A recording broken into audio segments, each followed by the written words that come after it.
Raju sir break आहे की नाही? भूक लागली. हा आवाज येतो का सर? हा येतो येतो. हा तुम्ही काय करा आता ब्रेक हा कॅमेरा ऑफ करून घ्या. मला लंच करायचं असेल करू शकता. सरांचं लेक्चर साईड बाय साईड चालू राहील. कारण आता याच्यानंतर पण आपलं सुतार सरांचं लेक्चर आहे. त्यामुळं सरांचं जर सेशन पुढे गेलं तर त्यांना पीपीटी शेअर करू का सर? इंट्रोडक्शन आम्ही तुमच्याच विद्यार्थ्यांकडे दिलं आहे. मला वाटतं त्यांनी तयार केली असेल. So I request to move it to the resource person. Hello.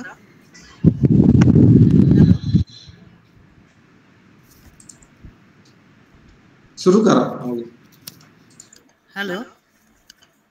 हा येतोय आवाज पण हॅलो. कमी येतोय आवाज. हा येतोय आवाज. ओके सर येतोय आवाज?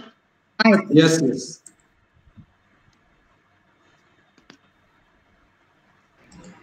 Hello.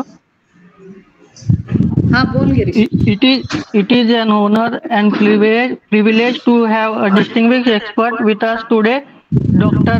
Sudhir Ramdas Nagarkar. He has completed MA, MLISC, MPhil, NetSet in Library and Information Science. He holds a PhD degree in Library and Information Science. Currently, Dr. Nagarkar sir serves as a librarian at Amdar Shashikant Shinde Mahavidyalaya, Meda, Satara.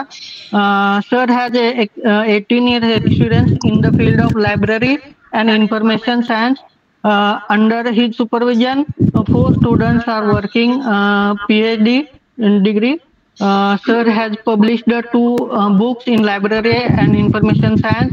He has published 10 papers presented in international conference.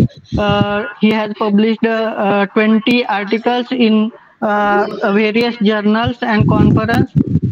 He has 20 papers presented national state level conference.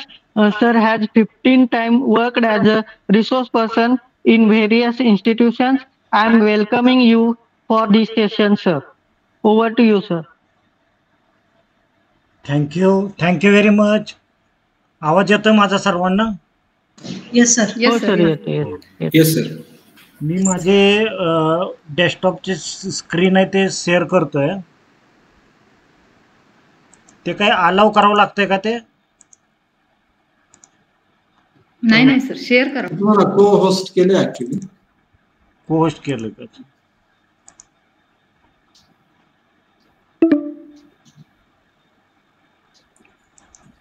Can't share your screen असं म्हणतं. एक minute. आता पहा.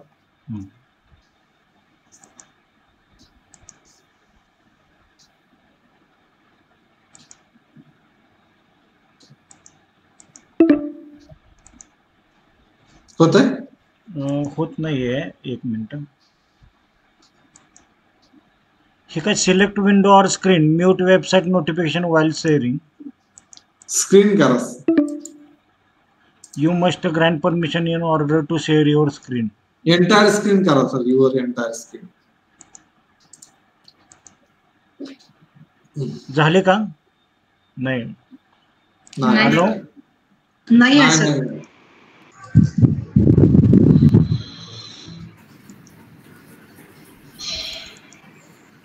आता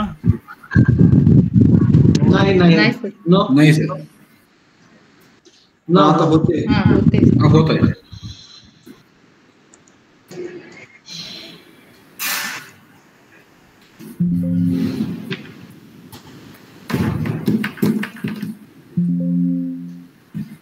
दिसते का? नाही sir. PPT नाही दिसत आहे sir.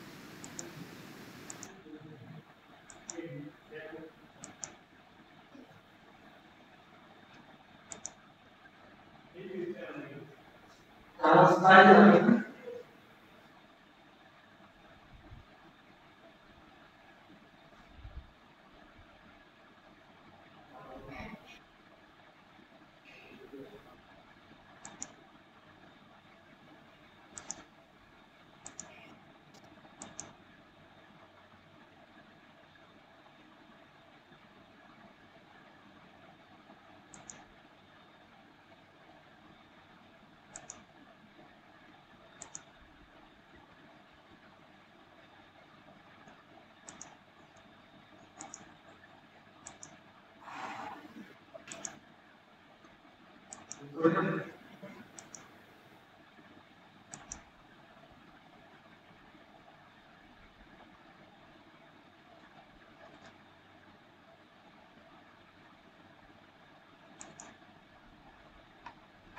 Sir. Okay sir. You are sharing your entire stop आणि हिथं आता क्लिअर दिसते ना? हो सर. हो सर. हो सर. हो सर. Yes sir.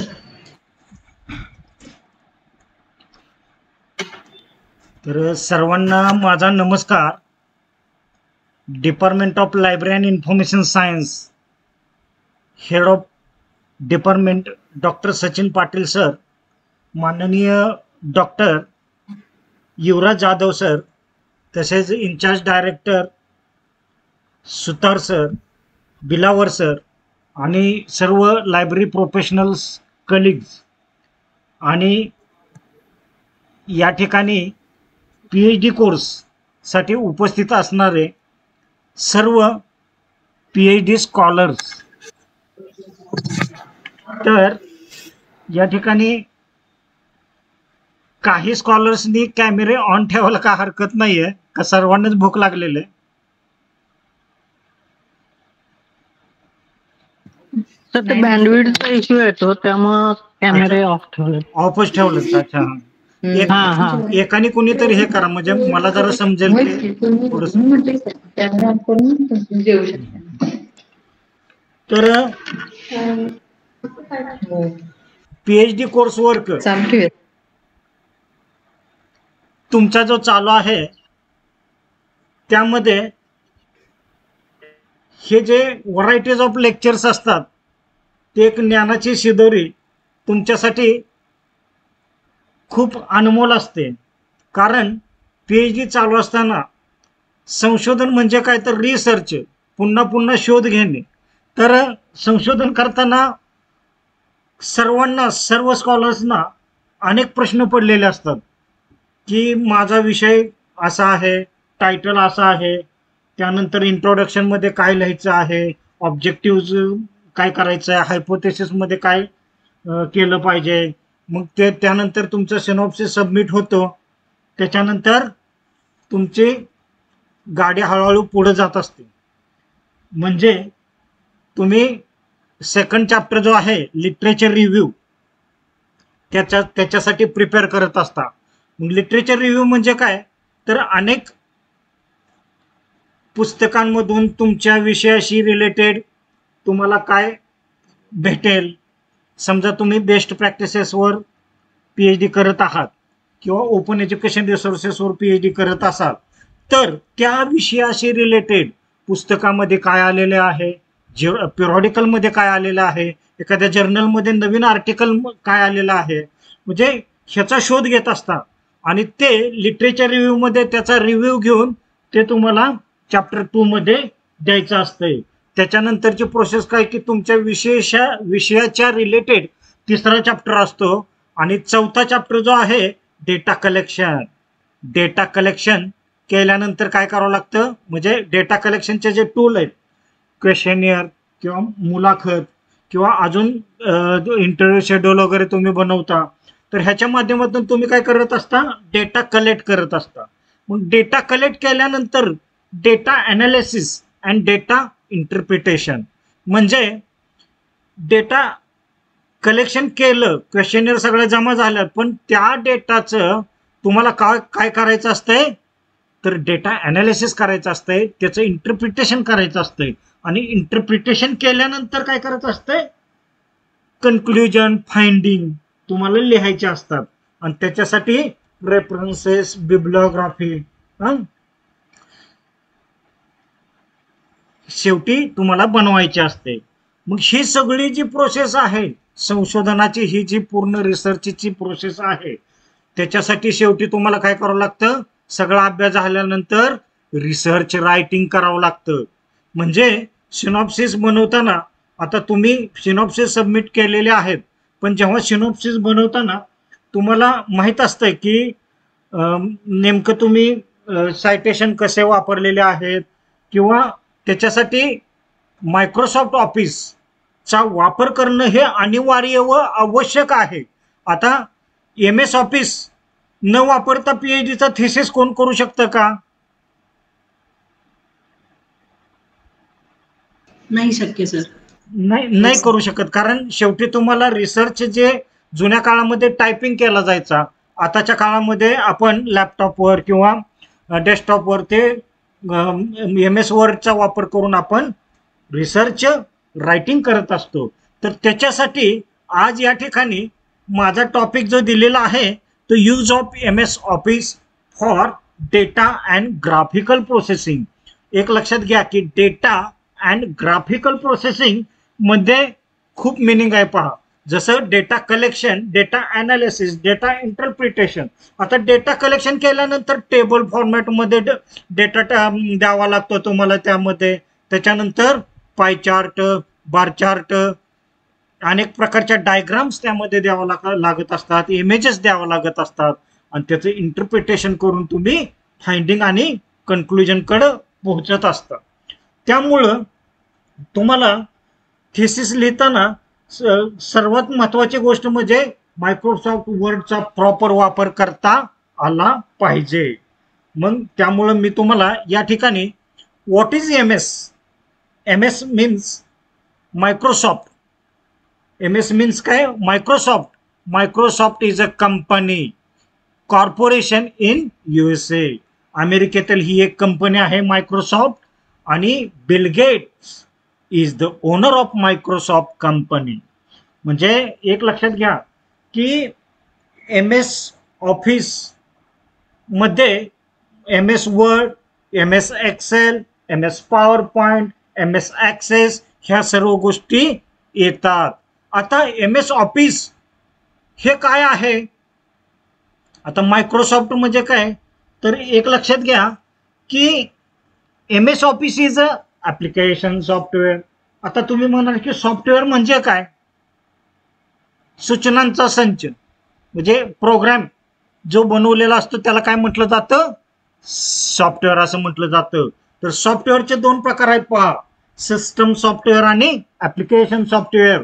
आणि एक युटिलिटी सॉफ्टवेअर आहे. सिस्टम सॉफ्टवेअरमध्ये ऑपरेटिंग सिस्टम्स येतात जसं की Linux, Microsoft. This is also system software.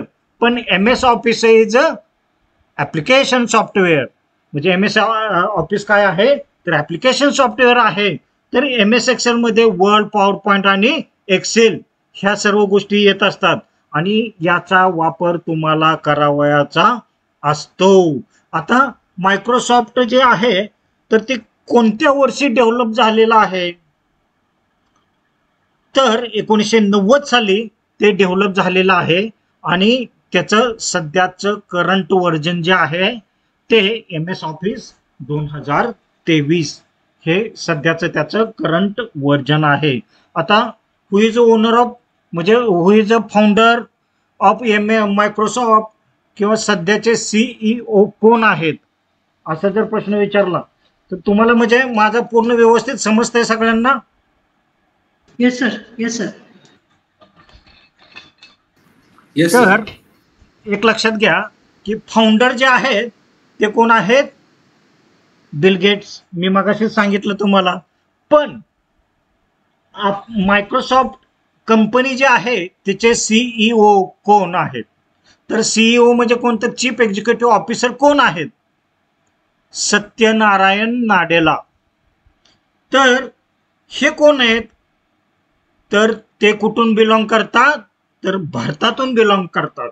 ते भारतातील तेलुगू म्हणजे तामिळनाडूतून बिलॉंगिंग करतात. एक लक्षात घ्या की जगातील सर्वात श्रीमंत व्यक्ती बिल गेट होते. आता सध्या ॲमेझॉनचे मालक आहेत. तर बिल गेट्सच्या एवढ्या मोठ्या कंपनीचा CEO कोण आहे? सत्यनारायण नाडेला. आता तुम्हाला मी एक प्रश्न विचारतो की गुगलचे CEO कोण आहेत? सुंदर पिचाई. सुंदर पिचाई. सुंदर पिचाई. तर एक लक्षात घ्या की जगामध्ये सर्वात खूप मोठ्या ज्या कंपन्या आहेत तर त्या कंपन्या चे CEO जर इंडियन असतील तर जगातील सगळ्यात इंटेलेक्च्युअल पर्सन्स जे आहेत ते आपल्या भारतामध्ये आहेत आणि त्यांचंच मोटिवेशन घेऊन तुम्ही संशोधन करत आहात. म्हणजे आपल्याला रिसर्च म्हणजे काय, तर नवीन नवीन शोध घ्यायचा आहे आणि तुमच्या संशोधनाला दिशा मिळण्यासाठी मायक्रोसॉफ्ट वर्ड आपल्याला या ठिकाणी शिकायचं आहे. पहा, एक लक्षात घ्या की सत्यनारायण नाडेला ची बायोग्राफी तुम्ही अवश्य पहा. यूट्यूबवर त्यांची बायोग्राफी आहे. तर त्यांनी कसं कसं शिक्षण घेतलं ते तुम्हाला मी काय आता सांगणार नाही, पण तुमच्यासाठी एक होमवर्क किंवा एक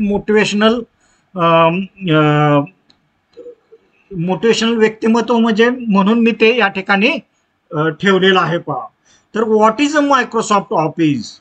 आता मायक्रोसॉफ्ट ऑफिस म्हणजे काय, तर Microsoft office is used for special purpose office work such as documentation, worksheet, presentation आणि डेटाबेस. आता एक लक्षात घ्या की डॉक्युमेंटेशन हा कशाशी रिलेट करतो, MS वर्डशी रिलेट करतो. वर्कशीट कशाशी रिलेट करतो, MS एक्सेलशी रिलेट करतो. आणि प्रेझेंटेशन जे आहे ते PPT पॉवर पॉइंट प्रेझेंटेशन जे आता तुम्ही पाहत आहात.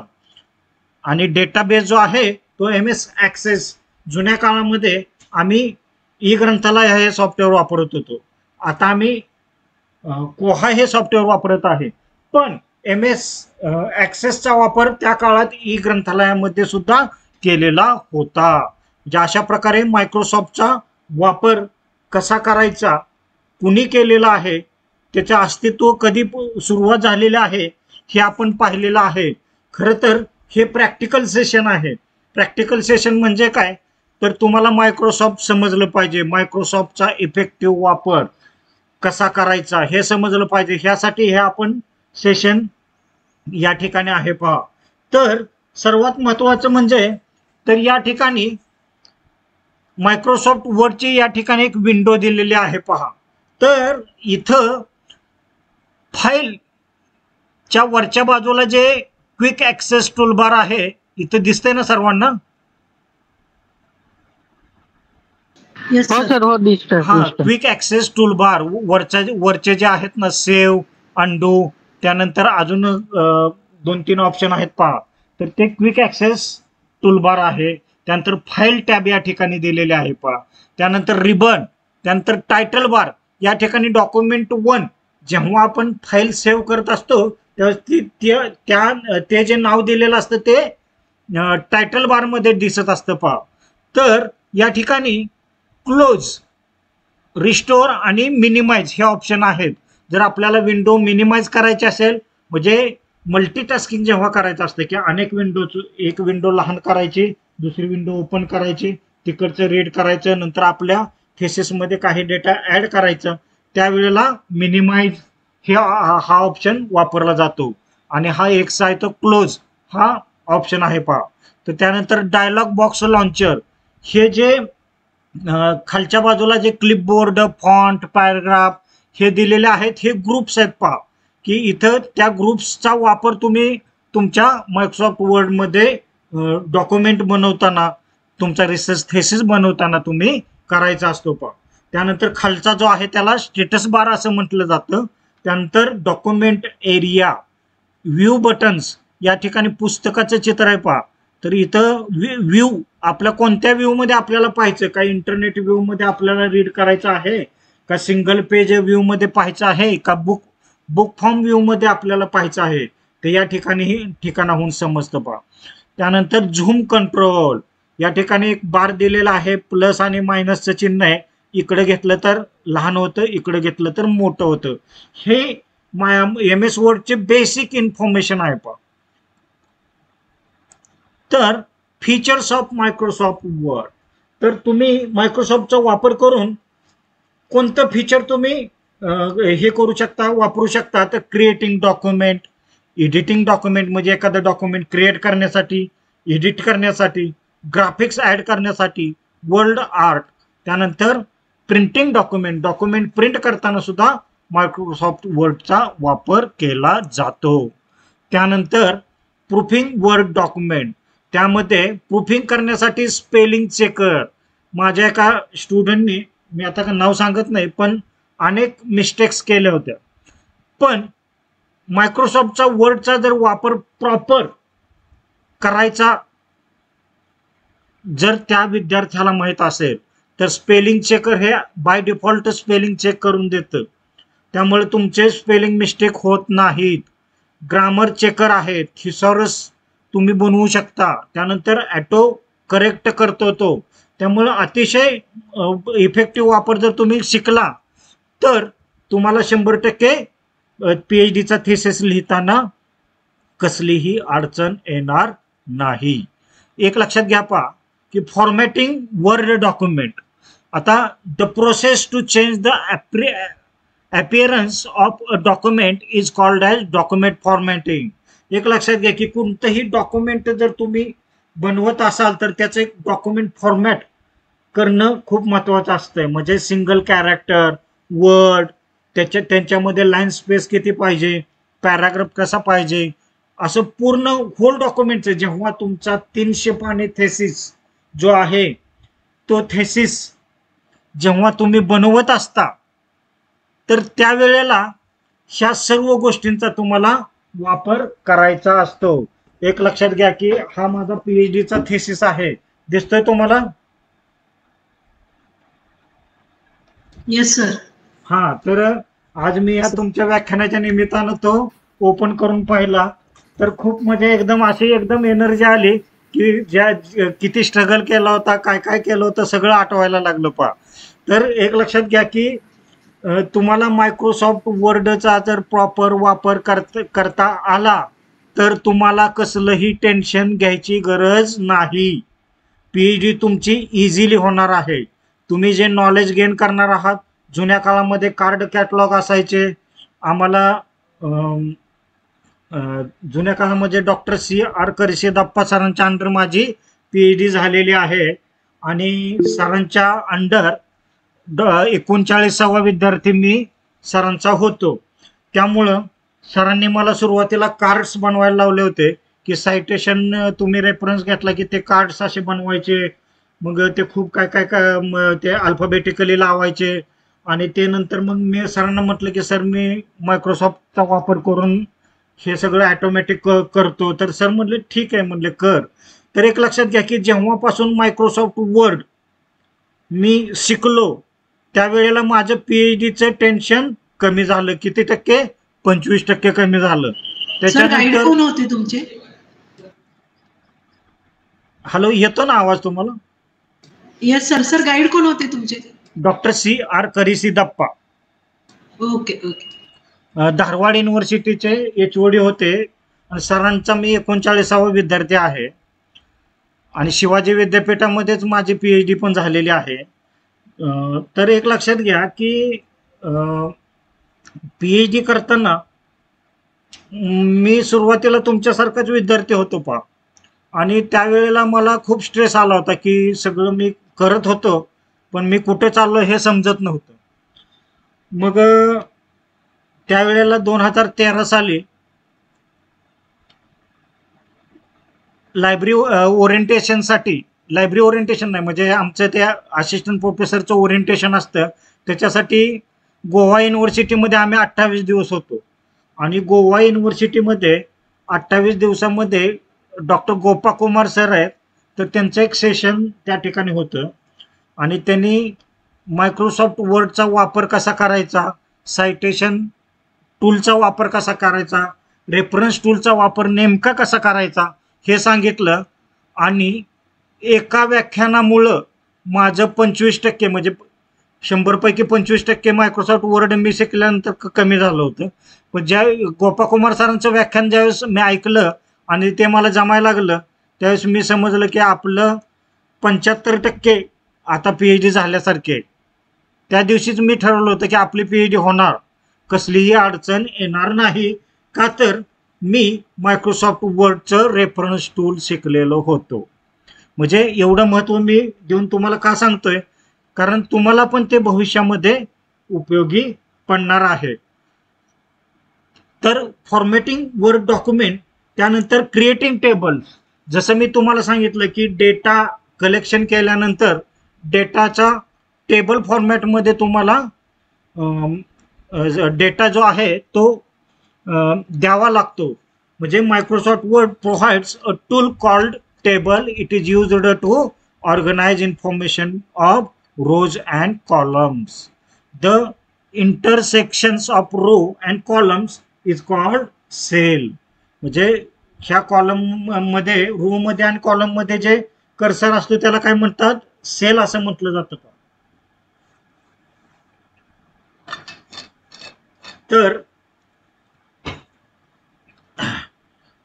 Let's go to practical session. आता खूप इंटरेस्टिंग आहे पहा की प्रॅक्टिकल सेशन मध्ये तुम्हाला बघितल्यानंतर तुम्हाला लक्षात येणार आहे की नेमका रेफरन्स टूलचा वापर कसा करायचा आहे, मायक्रोसॉफ्ट वर्डचा वापर कसा करायचा आहे हे तुम्हाला समजणार आहे. तर MS वर्ड मध्ये आपण या ठिकाणी प्रॅक्टिकल सेशन घेत आहोत. तर या ठिकाणी मी काही वर्ड दिलेले आहेत पहा. तर हा जो वर्ड दिलेला आहे तर त्याच्यावर मी कंट्रोल दाबून होमला क्लिक केल्यानंतर मी कुठे जातोय?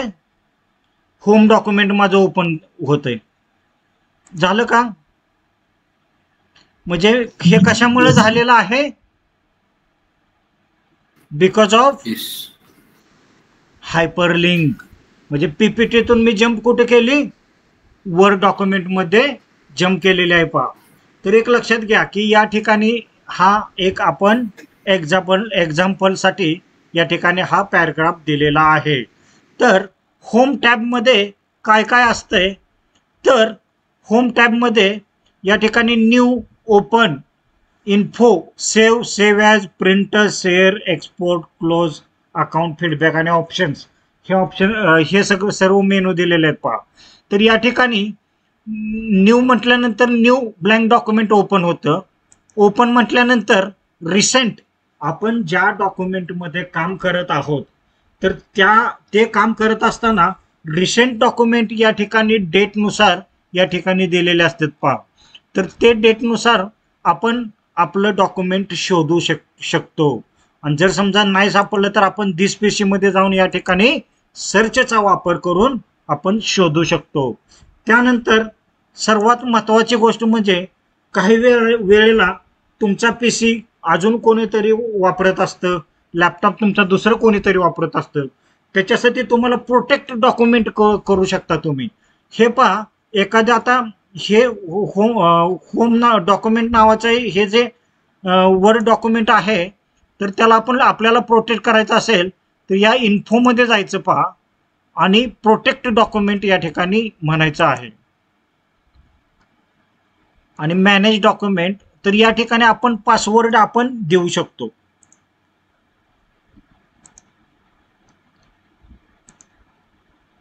तुम्हाला समजतंय ना? Yes sir. Yes sir. हां, स्पीड जर जास्त होत असेल तरी मला तुम्ही सांगायचं आहे.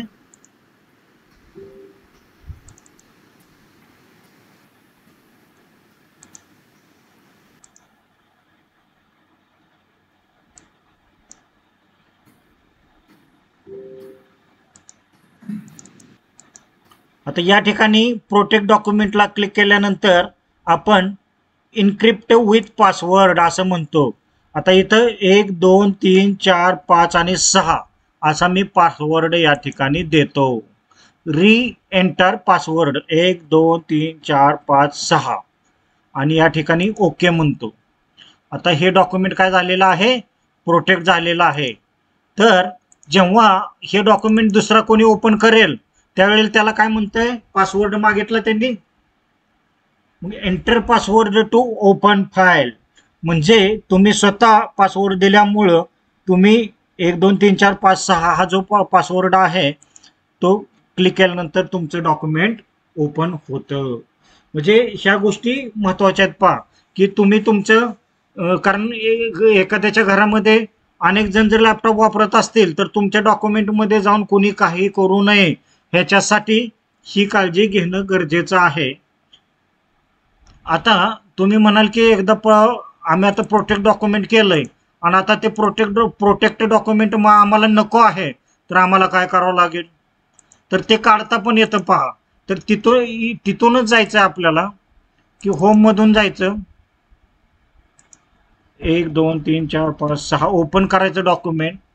त्याच्यानंतर इन्फॉर्मेशनला जायचं आणि प्रोटेक्ट डॉक्युमेंटला क्लिक करायचं. आता तिथं इनक्रिप्ट विथ पासवर्ड जे आहे, तर या ठिकाणचा पासवर्ड जे आपण प्रोसेस केलेली होती ती सेम टू सेम प्रोसेस करायची. तो पासवर्ड आपण काढून टाकायचा. मग या ठिकाणी नंतर एकदा सेव्ह करायचं. या ठिकाणी तुमचा पासवर्ड आता तुम्हाला मागणार नाही. समजतंय का सर्वांना? Yes sir. Yes sir.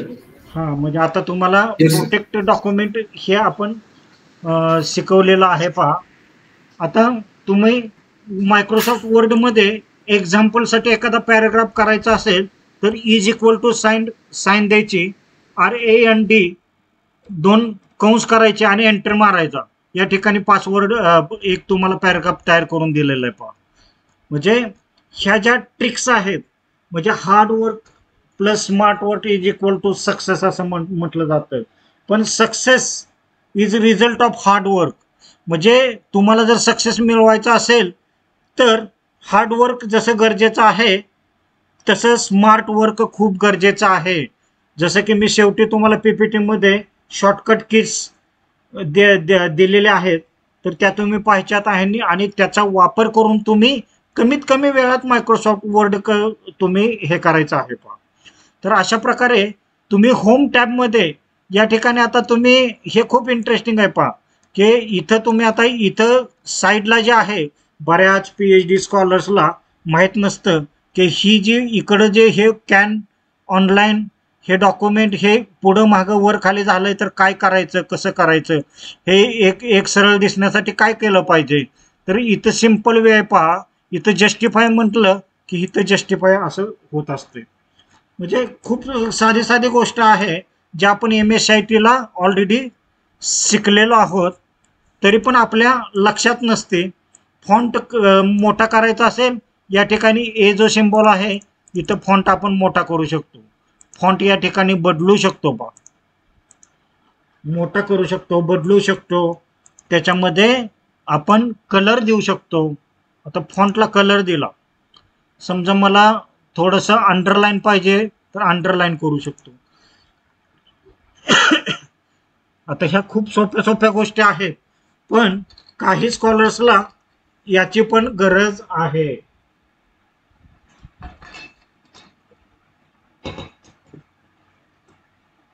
त्याच्यानंतर आपण पुढचा मुद्दा आपण या ठिकाणी पाहूया. PPT मध्ये आपण जाऊया. आता या ठिकाणी सुरुवातीला आपण महत्वाची गोष्ट आपण शिकूयात पहा, जे डॉक्टर गोपाकुमार सरांनी मला शिकवली होती. रेफरन्स टूल चा वापर आपण कसा करायचा हे या ठिकाणी आपण शिकायचं आहे.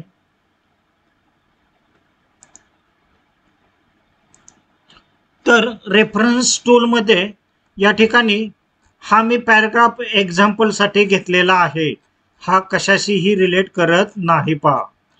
तर या ठिकाणी रेफरन्स टूल मध्ये आपण कुठला मेनू पाहत आहोत? टेबल ऑफ कंटेंट्स हा मेनू आपण पाहणार आहोत. तर इथं खाली मी घेतो हे रेफरन्स टूल जे आहे ते.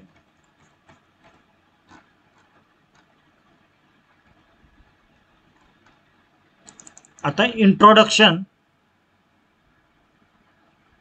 आता एक लक्षात घ्या की तुमचं हेडिंग आहे, या ठिकाणी पॅराग्राफ आहे, नंतर हेडिंग आहे, परत पॅराग्राफ आहे, परत हेडिंग आहे, परत पॅराग्राफ आहे.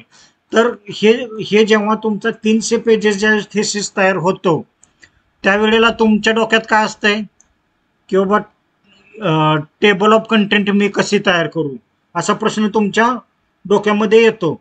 मग त्यावेळेला बाय डिफॉल्ट एका क्लिकवर टेबल ऑफ कंटेंट कशी तयार करायची हे आपण या ठिकाणी शिकूयात. तर सुरुवातीला जे कंटेंट आहे तुमचा, तर त्याला क्लिक करायचं आहे आणि इथं होममध्ये जायचं आणि हेडिंग 1 असं म्हणायचं आहे. त्यानंतर ICT अँड इट्स इम्पॉर्टन्स, त्याला पण हेडिंग 1 देऊया आपण. आता role of ICT libraries and library services in society, तर याला हेडिंग 1 दिलं. त्याच्यानंतर क्वालिटी लायब्ररी सर्व्हिसेस हेडिंग 1 असं आपण हे केलं. त्याच्यानंतर काय enrichment and enhancement of quality library services, याला पण आपण टायटल मध्ये आपण कन्वर्ट करून घेतलेला आहे पहा. त्यानंतर management of libraries and role of ICT heading 1 केलेलं आहे. नंतर importance of management education heading 1 मध्ये ला क्लिक केलं आणि त्यानंतर शेवटी आपण कन्क्लुजन हेडिंग 1 या ठिकाणी आपण क्लिक केलेलं आहे पहा. आता टेबल ऑफ कंटेंटला आपण जातोय रेफरन्स टूलमध्ये. त्यानंतर टेबल ऑफ कंटेंटला आपण क्लिक केल्यानंतर या ठिकाणी कंटेंटचे नमुने दिलेले आहेत. त्यातला आपण पहिला नमुना घेऊयात. तर या ठिकाणी टेबल ऑफ कंटेंट आपण दिलेला आहे, म्हणजे बाय डिफॉल्ट तयार केलेला आहे. समजलं का सगळ्यांना? Yes sir, yes sir. हां, Yes, sir. Yes, sir. Okay. मग एक लक्षात घ्या की आता टेबल ऑफ कंटेंट तुम्ही 300 पानी थेसिस केलेला आहे. आता 300 पानांमध्ये तुम्हाला डायरेक्ट किती 3 नंबरच्या पानावर जायचं असेल तर या ठिकाणी फक्त कंट्रोलला क्लिक करायचं आणि या ठिकाणी क्लिक करायचं. डायरेक्ट तुम्ही 3 नंबरच्या पानाला गेलेला आहेत पहा. गेलाय का? जसं की आता हे का इम्पॉर्टन्स ऑफ मॅनेजमेंट एज्युकेशन किंवा ICT अँड इट्स इम्पॉर्टन्स ला इथं मी कंट्रोलला प्रेस करतोय, कंट्रोल प्लस क्लिक असं म्हटलं तर ICT अँड इट्स इम्पॉर्टन्सला गेलो का आपण? Yes sir. हां, म्हणजे ज्या वेळेला तुम्ही 300 पानी थेसिस तुम्ही टाईप केलेला असता त्यावेळेला विदिन सेकंदात टेबल ऑफ कंटेंट मधून तुम्ही तुमच्या डायरेक्ट चॅप्टर पाशी तुम्ही त्या ठिकाणी जाऊ शकता. आता एक लक्षात घ्या की तुम्ही ज्या वेळेला तुमचा थेसिस बनवलेला असतो त्यावेळेला तुम्ही काही एडिट केलं, समजा ICT अँड इम्पॉर्टन्स, आता इथं फॉर लायब्ररीज असं म्हटलं. हां, आता इथं पहा स्पेलिंग चुकलंय तर आपण राईट क्लिक करून या ठिकाणी आपण योग्य तो शब्द आपण घेऊ शकतो. आता ICT and it's importance for libraries असं केलेलं. आता हे आपण अपडेट केलं पण ते टेबल ऑफ कंटेंट मध्ये बाय डिफॉल्ट येतंय का? तर 100% येतंय ते. आता या ठिकाणी इथं क्लिक केलं, अपडेट टेबल या ठिकाणी वरच्या चौकोनामध्ये दिलेलं आहे पहा. तर या ठिकाणी क्लिक केलं तर इथं काय म्हणते अपडेट पेज नंबर ओनली आणि अपडेट एंटायर टेबल. तर अपडेट एंटायर टेबलला क्लिक केलं तर या ठिकाणी पूर्ण टेबलमध्ये या ठिकाणी ICT and it's important for libraries हे आपण बदललेलं आलं बघा. हे सर लायब्ररी ते चेंज करताना कुठून केला तुम्ही? ते वरच्या ठिकाणीच. आता आपण कन्क्लुजन आहे ना, कन्क्लुजन म्हणजे ज्या पेजमध्ये आपण करतोय ना, म्हणजे हां, तिथून बाय डिफॉल्ट आता इम्पॉर्टन्स ऑफ मॅनेजमेंट एज्युकेशन एखादा शब्द सांगा इथं मला. Importance and management education in engineering म्हणा. इन इंजिनिअरिंग हां, हां, किंवा फॉर इंजिनिअरिंग काहीतरी. हां, ठीक आहे. हां, हां. तर आपण म्हणजे जेव्हा आपण का नाही 300 पानी थेसिस केलेलं असतं त्यावेळेला हे खूप कन्फ्युजन होतं की वर जाऊ कधी खाली जाऊ कधी. त्यामुळं या ठिकाणी आता इथं गेला तुम्ही अपडेट टेबलला क्लिक केलं, अपडेट एंटायर राईट क्लिक टेबलला करून अपडेट टेबल येते का सर ते? हो तिथं क्लिक केलं की अपडेट टेबल येते. Okay okay. हां, आणि नंतर ओके म्हणलं की या ठिकाणी इथं आलं पहा importance of management Yes, sir. Education for engineering. आता तिथं कंट्रोलला क्लिक करून जर तिथं क्लिक केलं की त्या ठिकाणी नेऊन ठेवतोय ते. Okay sir. ओके समजलं. म्हणजे ह्या छोट्या छोट्या ट्रिक्स आहेत पण खूप महत्वाच्या आहेत पहा. म्हणजे तुम्हाला ज्या वेळेला थेसिस बनवता तुम्ही त्यावेळी ह्या छोट्या गोष्टींना कंटिन्यू तुम्हाला फेस करावं लागत असतं. आता या ठिकाणी इथं अपडेट टेबल पण तुम्ही शिकला. आता insert end note, insert foot note. आता या ठिकाणी तुम्हाला इन्सर्ट फुट नोट द्यायची असेल, समजा आता पहिल्या पानावर तुम्हाला या ठिकाणी इन्सर्ट फुट नोट द्यायची असेल, तर इन्सर्ट फुट नोटला आपण क्लिक केलं तर इथं तुम्ही म्हणजे तळटीप आपल्या लायब्ररी सायन्समध्ये तुम्ही मास्टर ऑफ लायब्ररी सायन्स करताना शिकला असाल की तळटीप आपण देतो. तर इथं आपण एखाद्या पुस्तकाचं नाव किंवा तुमचं दिस पॅसेज फॉर चेकिंग असं सुद्धा म्हणू शकता की I will check this passage in future. म्हणजे थोडक्यात तळटीप दिली की तुम्हाला लक्षात येईल की आपल्याला काय अजून नंतर त्या पेजवर काय बदल करायचा आहे का, असं हे सुद्धा आपल्याला कळू शकतं. किंवा फुटनोट तुम्ही देऊ शकता किंवा नेक्स्ट फुटनोट, असं अनेक प्रत्येक पेजवर अनेक बदल करायचे असतील तर नेक्स्ट फुटनोट केलं तर तुम्हाला दुसऱ्या तिसऱ्या किंवा 201 नंबर पानावर 301 नंबर पानावर असं म्हणजे पूर्ण थेसिस तयार झाल्यानंतर याचा परफेक्ट वापर तुम्हाला होणार आहे. पहा की नेमकं काय काय बदल करायचे तुम्हाला. आता जुन्या काळासारखं तळटिपा ज्या आहेत ते कमी झालेले आहेत. आपण काय करतोय चॅप्टर APA 7th एडिशनमध्ये आपण काय करत असतो की रेफरन्स, प्रत्येक चॅप्टरचे रेफरन्सेस त्या चॅप्टर नंतर खाली देत असतो. पहा आणि सगळ्या रेफरन्सची एकत्रित मिळून थेसिसच्या शेवटी काय तयार होते, बिब्लिओग्राफी तयार होते. येतंय का लक्षात? Yes sir. हा यस सर. तर रेफरन्स टूलमध्ये आपण सर्वात महत्त्वाचा भाग मध्ये या ठिकाणी आपण आता पाहूया की आता फुटनोट काय ते फुटनोट काढून टाकतो मी. आता हा पॅसेज जो आहे, आता इन्सर्ट सायटेशन म्हणजे डॉक्टर गोपा कुमार सरांनी जेव्हा मला रेफरन्स टूल शिकवलं त्यावेळेला मी म्हटलं की आता 75% माझं थेसिस मी स्वतःच्या हातानं तयार करणार, मला कसली अडचण येणार नाही. म्हणजे एक लक्षात घ्या, तर ती गोष्ट म्हणजे इन्सर्ट सायटेशन. तर इन्सर्ट सायटेशन मध्ये या ठिकाणी आता हा जो पॅराग्राफ आहे, समजा मी एखाद्या पुस्तकातून तो घेतलेला आहे, तर या पॅराग्राफ मध्ये इथं इन्व्हर्टेड कॉमा करतो, इथं इन्व्हर्टेड कॉमा करतो, त्याच्यानंतर इन्सर्ट सायटेशनला मी जातो आणि ऍड सोर्स असं म्हणतो.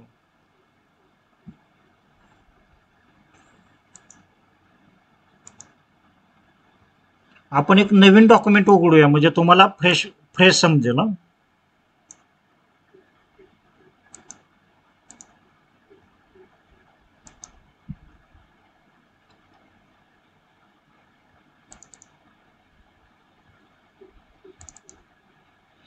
हा आता इथं आपण पहिल्यांदा इज इक्वल टू एक पॅराग्राफ घेतो आम्ही,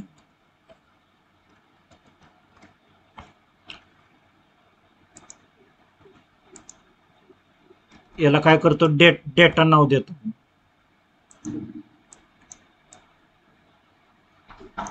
म्हणजे हे एक्झाम्पल साठी आपण घेतोय. आता दुसऱ्या पानावर तोच पॅराग्राफ आपण घेतोय आणि आपण इथं इन्फॉर्मेशन हे नाव देतो.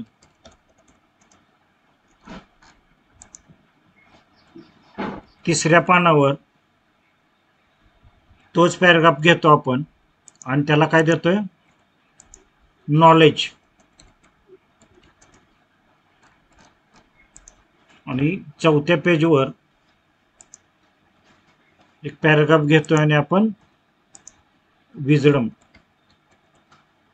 आता डेटा, इन्फॉर्मेशन, नॉलेज आणि विजडम हे पेजेस आहेत ते आपले मायक्रोसॉफ्ट वर्डमध्ये असणारा डेटा आहे. तर या ठिकाणी इथं आपण ॲरो देऊन हा आपण एखाद्या पुस्तकातून आपण डेटा घेतलेला आहे.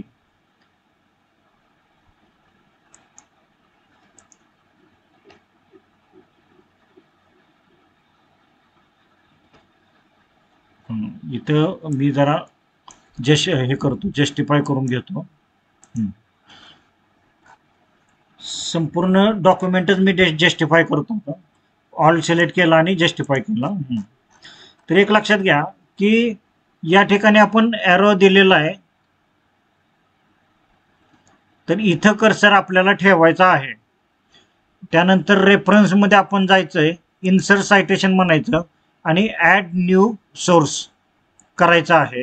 तर त्या ठिकाणी तुम्ही कोणत्या ठिकाणाहून सायटेशन म्हणजे पुस्तकातून रेफरन्स घेतला असेल तर या ठिकाणी बुक म्हणायचं. पहा आता बुक टाईप ऑफ सोर्स काय, बुक. पुस्तकातून एखादी इन्फॉर्मेशन तुम्ही तुमच्या पीएचडीच्या थेसिसमध्ये घेत आहात. तर त्या पुस्तकाचा ऑथर कोण आहे, तर समजा 2 ऑथर असतील तर या ठिकाणी करिसिदाप्पा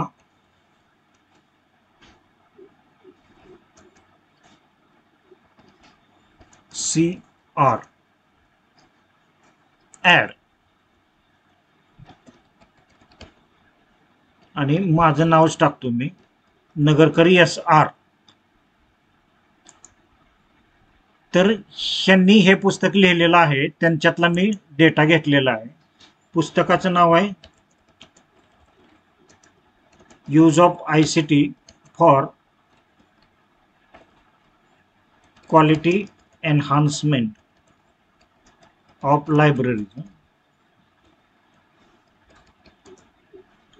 आता कोणत्या वर्षी प्रकाशित केलेलं आहे, 2016ला प्रकाशित केलेलं आहे हे पुस्तक.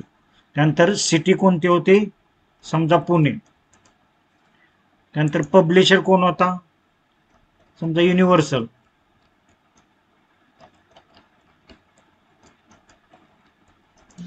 म्हणजे सर त्याला रिलेटेड डेटा आपल्याला आधी सगळा पूर्ण माहिती पाहिजे. हो, म्हणजे ऍक्च्युली कसं आहे, तुम्ही ज्या वेळेला एखाद्या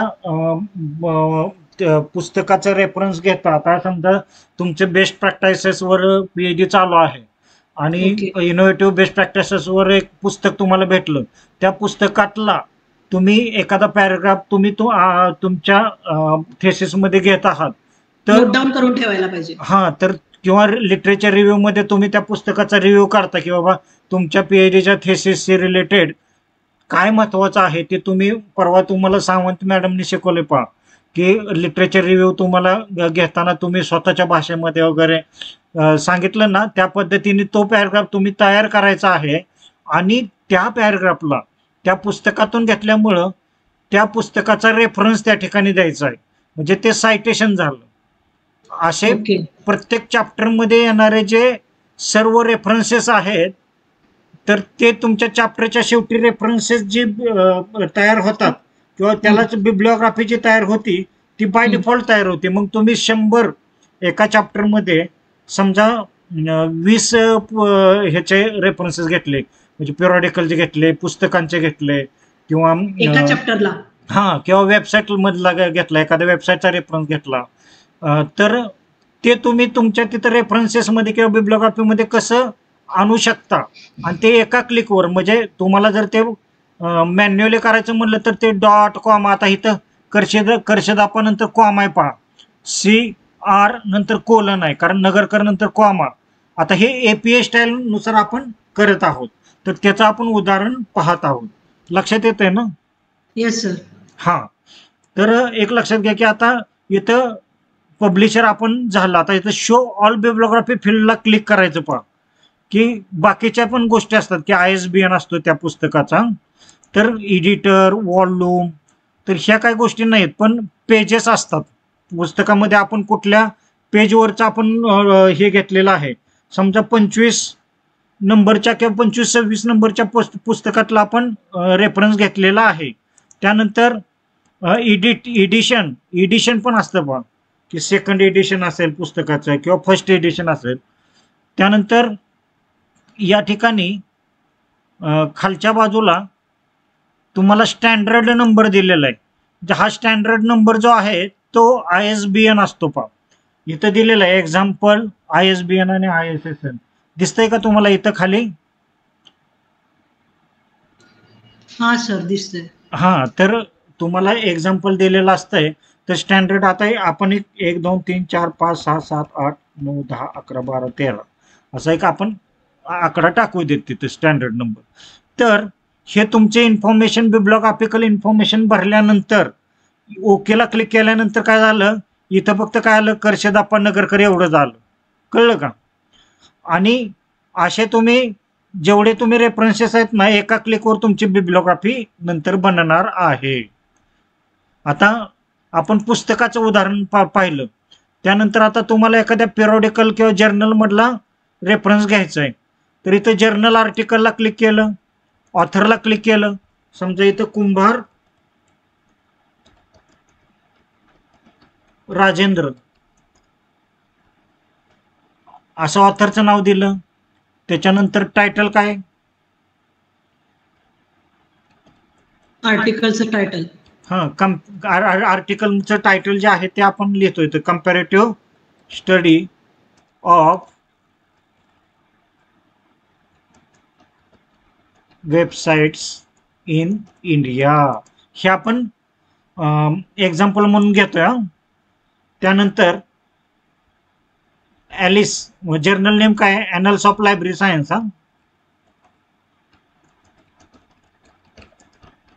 माहित आहे का ALIS journal, annals of library science कुणाचं आहे ते?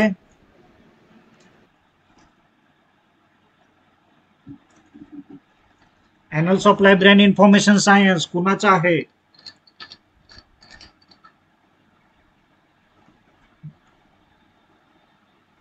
ॲलिस माहित नाही तुम्हाला? ॲनल्स ऑफ लायब्ररी सायन्स, अरे PhD करताय तुम्ही. हा, निस्केअरचा आहे. पहा, एक लक्षात घ्या की डेसिड of journal of library and information science, annals of library and information science, free journals त्या ठिकाणी अवेलेबल करून ठेवलेले आहेत. जर समजा तुम्हाला त्याची फिजिकल कॉपी पाहिजे असेल तर तुम्हाला पर इयर 3000 रुपये खर्च करावे लागतात. पण सगळे ॲलिसचे सगळे इश्यू आर्काइव्हमध्ये त्या ठिकाणी तुम्हाला पाहायला मिळतात. तर इयर आपण 2021 पकडूयात. पेजेस जे आहे इथं 50 ते 62 एक्झाम्पल म्हणतंय. पहा, आपण एक 5-6 करूया आपण. त्यानंतर शो बिब्लिओग्राफी, पब्लिशर निस्केअर.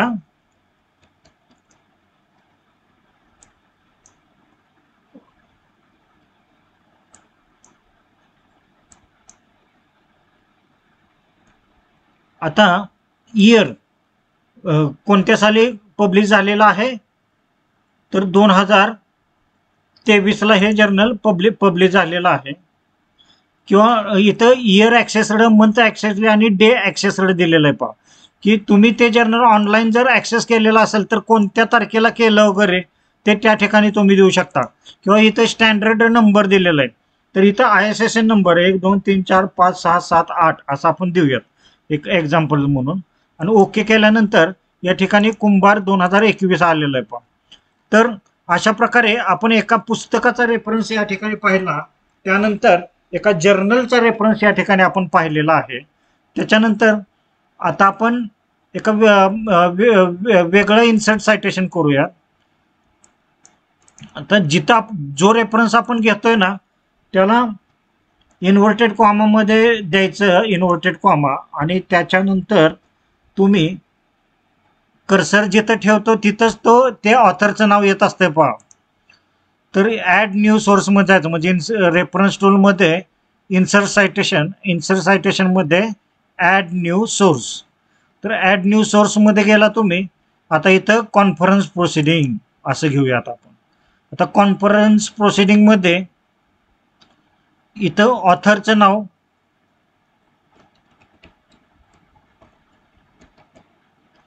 आता देशपांडेंनी ला असं करू आपण. समजा 2 ऑथर असतील तर 2 घ्या. कुलकर्णी शुभदा असं करू आपण. ओके म्हटल्यानंतर या ठिकाणी बाय डिफॉल्ट कॉमा वगैरे येत आहे. पहा, आता प्रोसिडिंग लायब्ररी सायन्स एज्युकेशन आता जे टायटल आहे त्या प्रोसिडिंग मध्ये जे आर्टिकल आलेलं होतं त्या आर्टिकलचं जे टायटल आहे ते या ठिकाणी टायटल मध्ये लिहायचंय पहा.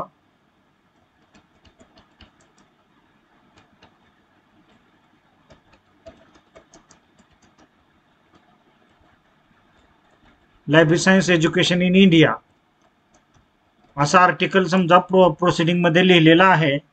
समजा 7 नंबरच्या पानावर ते आर्टिकल असेल.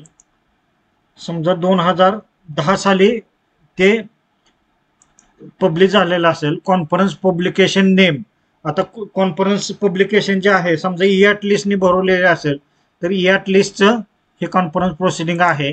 सिटी पुण्यामध्ये ती झाली होती कॉन्फरन्स. आणि पब्लिशर कोण आहे तर इयाट लिस्टने ते पब्लिश केलेलं आहे पहा. शो बिब्लिओग्राफिकल डेटा, त्याच्यानंतर या ठिकाणी स्टँडर्ड नंबर, तर स्टँडर्ड नंबर जो आहे 1 2 3 4 म्हणजे ISBN नंबर तो या ठिकाणी मी देत आहे पहा. आणि ओकेला क्लिक करतो. ओकेला क्लिक केल्यानंतर या ठिकाणी आपण कॉन्फरन्स प्रोसिडिंगचा रेफरन्स दिलेला आहे. त्यानंतर अजून एक हे घेतो आपण, आता वेबसाईटचा घेतो मी. इन्सर्ट सायटेशनला जातो. हा हॅलो सर, तो आता डबल इनवर्टेड कॉमा दिला होता ना आता, हा हा तो ठेवायचा काढायचा? काय काय काय हे डबल इनवर्टेड कॉमाच्या पुढे आलेलं असतं ते, कळलं का? हा नाही, ते डबल इनवर्टेड कॉमा ठेवायचं का काढून टाकायचं?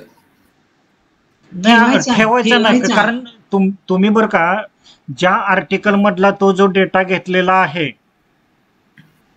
तर ते कुठून कुठपर्यंत आहे हा ते आपल्याला समजलं पाहिजे ना. त्याच्यासाठी तो ठेवायचाच आहे. सर आणखीन एक क्वेरी होती.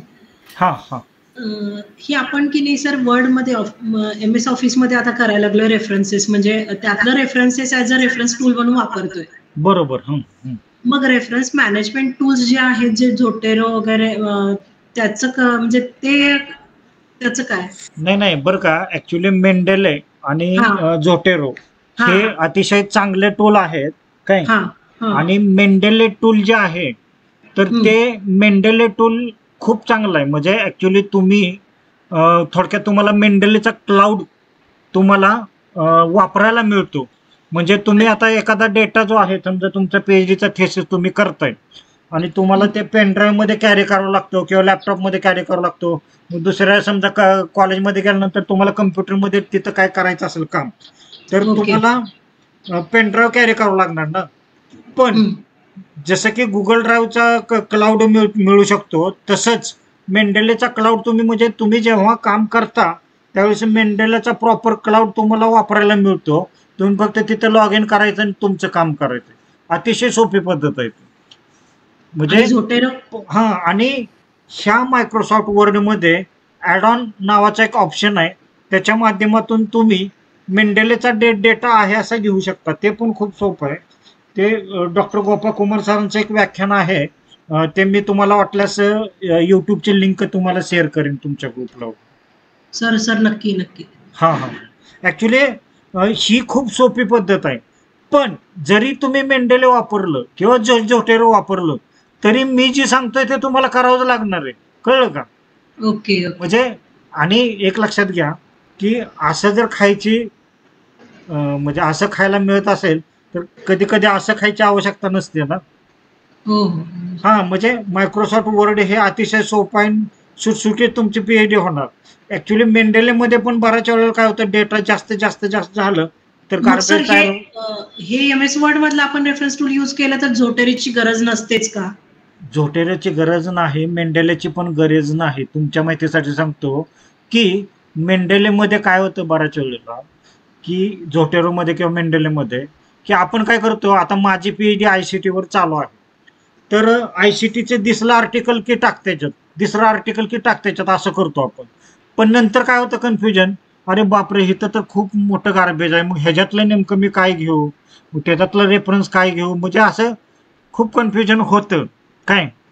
पण मेंडेले तुम्हाला प्रॉपर शिकावं लागेल, शिकला तर ते पण खूप चांगलं आहे, कारण तो शॉर्टकट असतो काय. पण मायक्रोसॉफ्ट वर्ड ही खूप सोपी पद्धत आहे. म्हणजे तुम्हाला एकदा ते रेफरन्स टूल इन्सर्ट सायटेशन, मी तर का नाही, माझे 4 पण विद्यार्थी आहेत ना, त्यांना मी माझा एक व्हिडिओ आहे तो पाठवला होता आणि त्यांना सांगितलं की तो बघा आणि त्या पद्धतीने तुम्ही सिनॉप्सिसमध्ये रेफरन्सेस आणि बिब्लिओग्राफी तयार करून आणा आणि त्याच्या पद्धतीने तुम्ही तयार करा. तर म्हणजे ऍक्च्युली एकदम सोपी पद्धत असताना जास्त म्हणजे कन्फ्युजनमध्ये कशाला जायचं. आणि एकतर बऱ्याच महिला मंडळ असतात, त्यांना एकतर कम्प्युटर टेक्नॉलॉजी किंवा ICT टूल्सचा जास्त परिचय नसतोय. म्हणजे त्यामुळं आपल्याला जी सोपी पद्धत वापरते ते आपण वापरू शकतो. जे जे जास्त तज्ञ आहेत त्यांनी मेंडली वापरा, काय अडचण नाही तसं. Okay sir. आता बबन कुंभार सरांसारखं व्यक्तिमत्व आहे, ते काय अजून वेगळ्या पद्धतीचे टूल्स सुद्धा वापरू शकतील.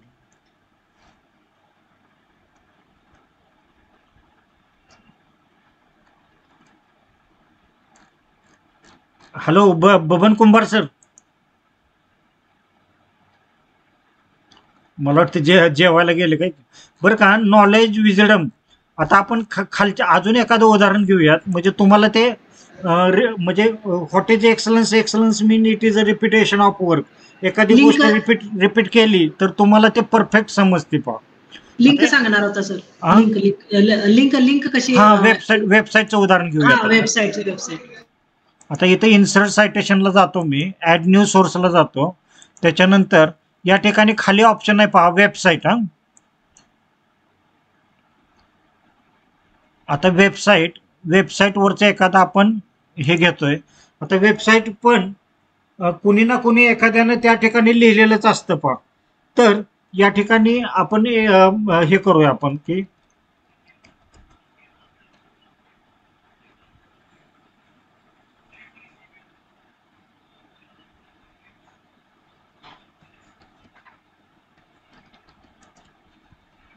हे एक्झाम्पल म्हणून आपण ऑथरचं नाव घेतलं, नेम ऑफ वेब पेज.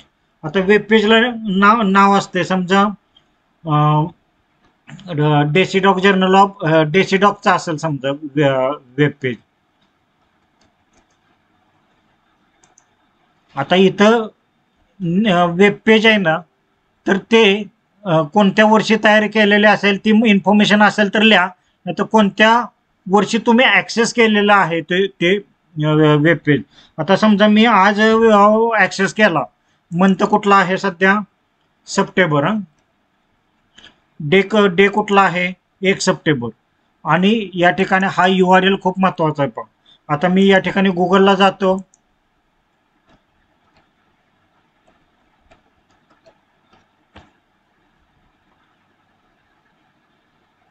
आता DESIDOC journal of library information science.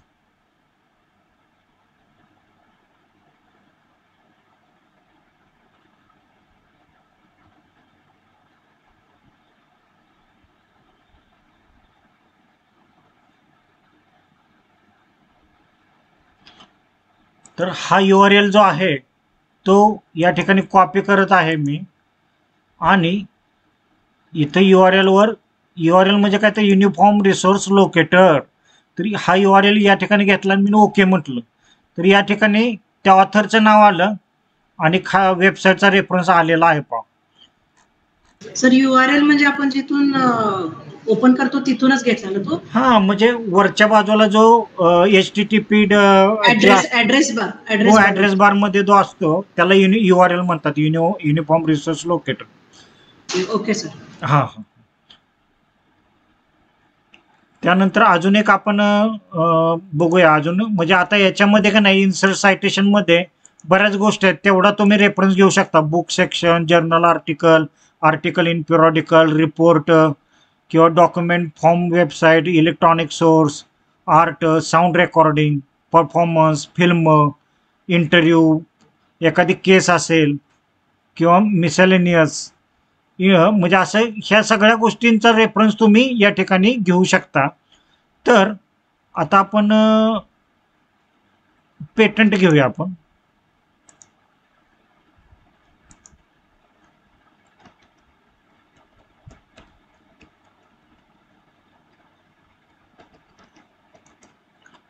तर या ठिकाणी ऑथरचं नाव मी टाईप केलेलं आहे पहा.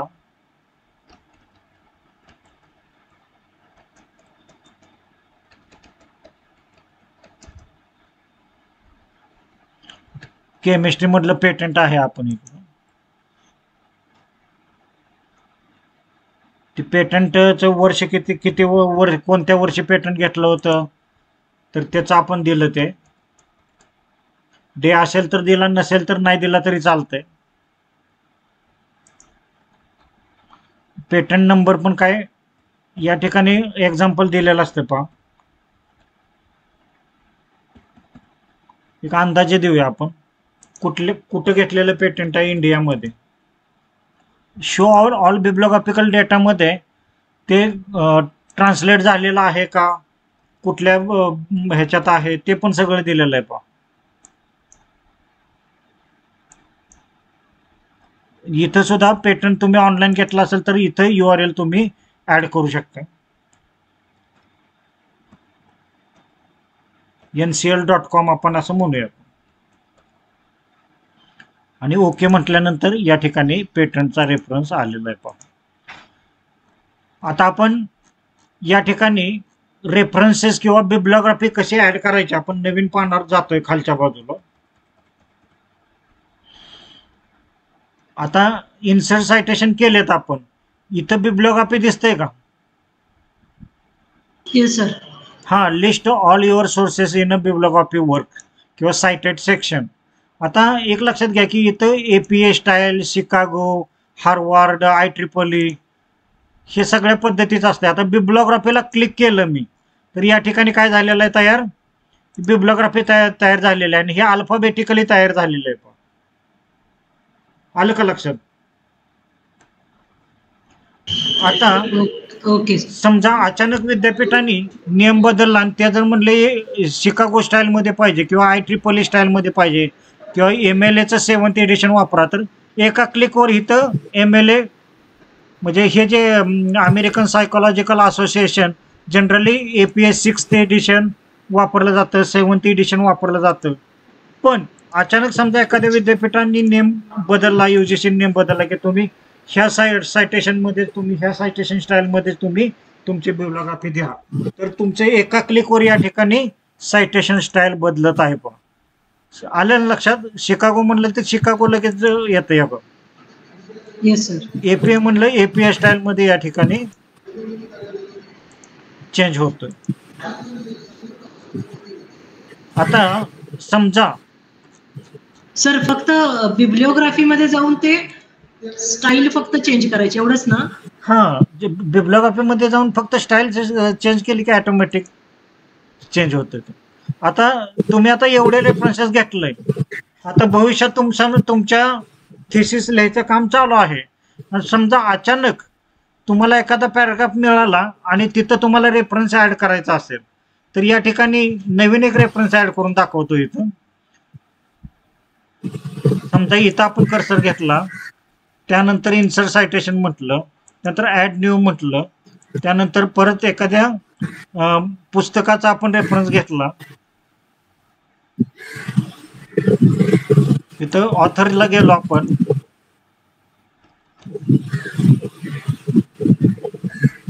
आता या ठिकाणी लास्ट नेम देवटणकर NI हे टाकलं, नंतर ओके म्हटलं. ओके म्हटल्यानंतर टायटल,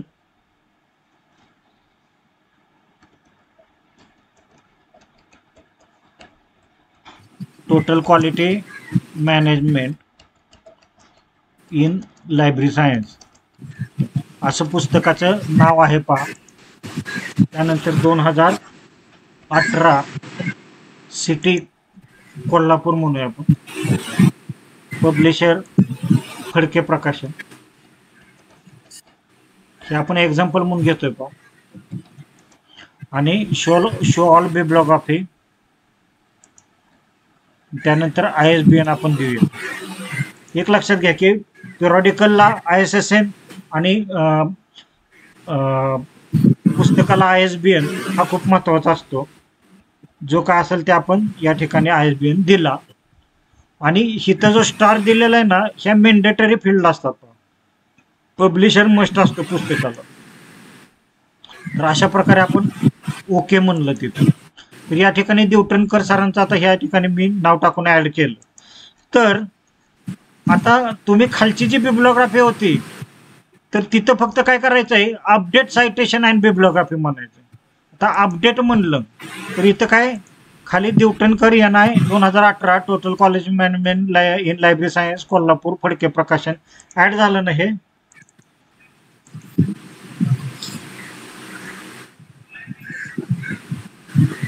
तर एवढ्या सोप्या पद्धतीने तुम्ही बिब्लिओग्राफी बनवू शकता. म्हणजे एकदा तुमचे पूर्ण ह्याच्यामध्ये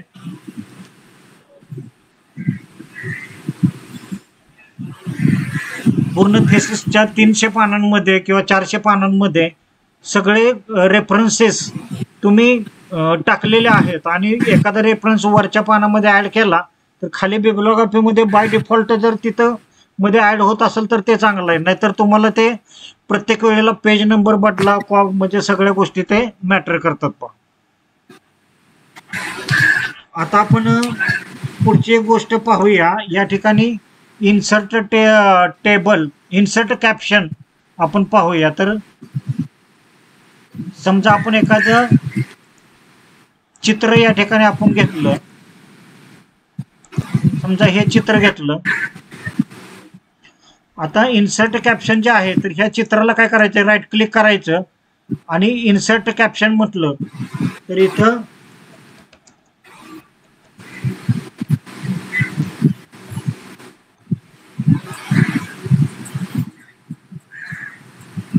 फोटो हे जी इमेज आहे त्या इमेजच्या खाली आपण फिगर 1 असं दिलेलं आहे. पहा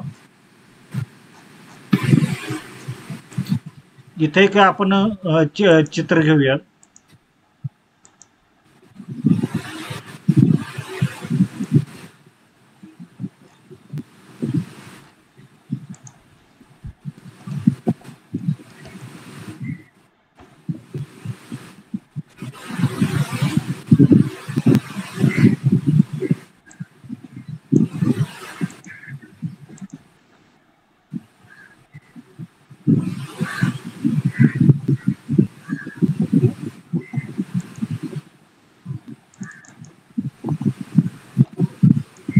हे चित्र घेतलं, इथं आपण इन्सर्ट कॅप्शन हे केलं.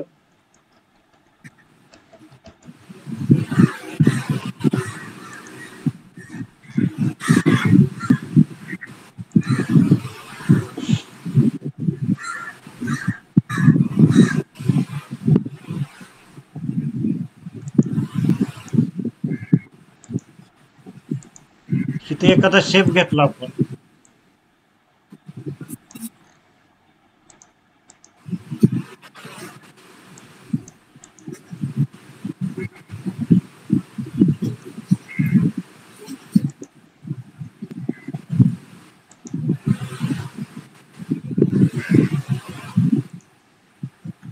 किंवा हे कम्प्युटर नेटवर्कचं आपण चित्र घेतलं.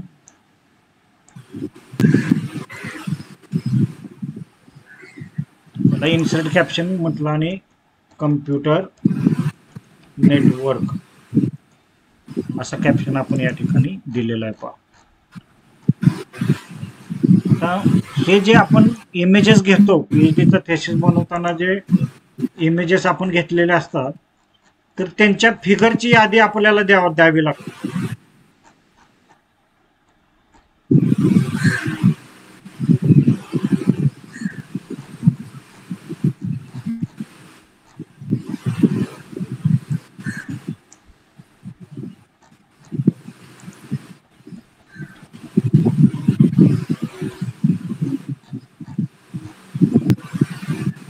समजा तुम्हाला वरच्या बाजूला फिगरची यादी द्यायची असेल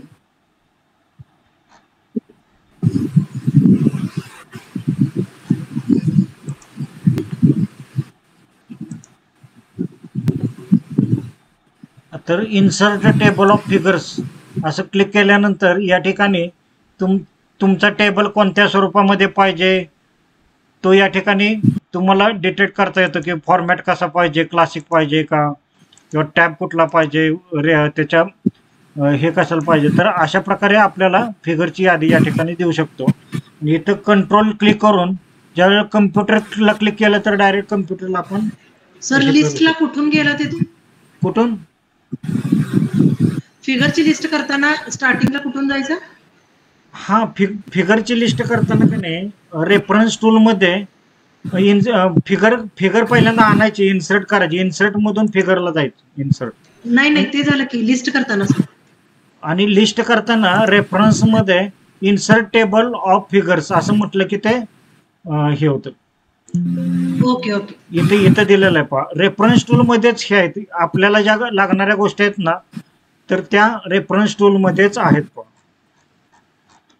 आता एक लक्षात घ्या की मार्क एंट्री एखादं पुस्तक आपण तयार करतो तर पुस्तक तयार केल्यानंतर बऱ्याच वेळेला काय होतं की प्रत्येक शब्दानुसार हे करावं लागतं किंवा म्हणजे हे काय आपण एखादं पुस्तक वाचताना आपण मार्क करावं लागतं की एखाद्या शब्द आहे तर त्याला आपण मार्क करू शकतो.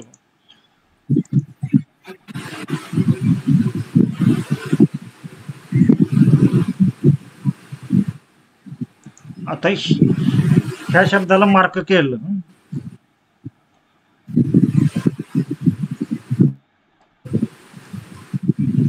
त्याच्यानंतर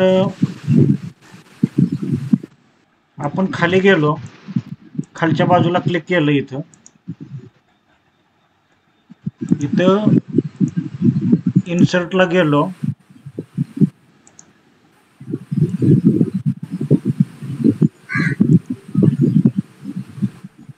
होमला गेलो आणि हा सिम्बॉल काढून टाकला. त्याच्यानंतर रेफरन्स टूल मध्ये गेलो आणि इन्सर्ट इंडेक्स म्हटलं. तर प्रूव्ह हा शब्द किती पानावर आहे? 1 नंबर पानावर. म्हणजे अनेक पुस्तकांमध्ये किंवा अनेक थेसिस मध्ये काही वेळेला कुठला शब्द कोणत्या पानावर आलेला आहे तर त्या शब्दासंदर्भात मार्क एंट्री आपण दिलेली असते. पण आता नॉलेज हा शब्द किती पानावर आलेला आहे किंवा एक्झाम्पल हा शब्द कुठल्या पानावर, तर ह्याला मार्क एंट्री करायची. मार्क एंट्री केल्यानंतर इथं मार्कला क्लिक करायचं. आता हे फक्त घाबरून जायचं नाही, हे असं सिम्बॉल जर आला तर असं म्हणजे माणूस स्टुडंटला काय वाटतं किंवा स्कॉलर रिसर्च स्कॉलरला काय वाटतं आणि हे काय वेगळा प्रकार झाला. तर इथं होममध्ये जायचं आणि सिम्बॉल काढून टाकायचा आणि इथं शेवटी कर्सर आणून रेफरन्स टूलमध्ये जायचं आणि इन्सर्ट इंडेक्स असं म्हटलं किंवा अपडेट इंडेक्स म्हटलं की एक्झाम्पल नावाचं 3 नंबरवर प्रूव्ह हा शब्द 1 नंबरवर 1 नंबरच्या पानावर आहे हे लक्षात येतं. म्हणजे शेवटी इंडेक्स असते ना, बऱ्याच रेफरन्स पुस्तकामध्ये शब्दांची इंडेक्स दिलेली असते. पहा आठवत आहे का लायब्ररी सायन्स? हो सर. हा, तर हे पण PhD थेसिस करताना आपल्याला मार्क एंट्री जे आहे आणि इन्सर्ट इंडेक्स आहे तर ते उपयोगी पडत असतं. आता ह्याच्यामध्ये खूप गोष्टी आहेत शिकण्यासारख्या. समजा एखादं PDF असेल किंवा एखादं डॉक्युमेंट आहे तर ते तुम्हाला रीड अलाउडच्या साहाय्याने तुम्हाला वाचायचा पण कंटाळा आलाय तर तुम्ही या ठिकाणी कर्सर आणायचं आहे आणि रीड अलाउड केलं तर हे वाचून पण दाखवतोय. When you click online video, आता you तुम्हाला can आवाज येतो paste का नाही in माहित the नाही मला, embed code मला for तर the येतो तो video वाचून you want to दाखवलेला. add. You can also type a keyword हे to कशामध्ये search review online मध्ये for आहे the video that best fits your document येतं का आवाज to तुम्हाला? make your document sir. look professionally produced. हा, त्यानंतर एखाद्या शब्दाचं हे खूप महत्वाचं आहे की बऱ्याच वेळेला प्लॅगॅरिझम मध्ये म्हणजे प्लॅगॅरिझम मध्ये जास्त टक्के प्लॅगॅरिझम जर दाखवला तर तो थेसिस आहे तो हे केला जातो त्याला, म्हणजे थोडक्यात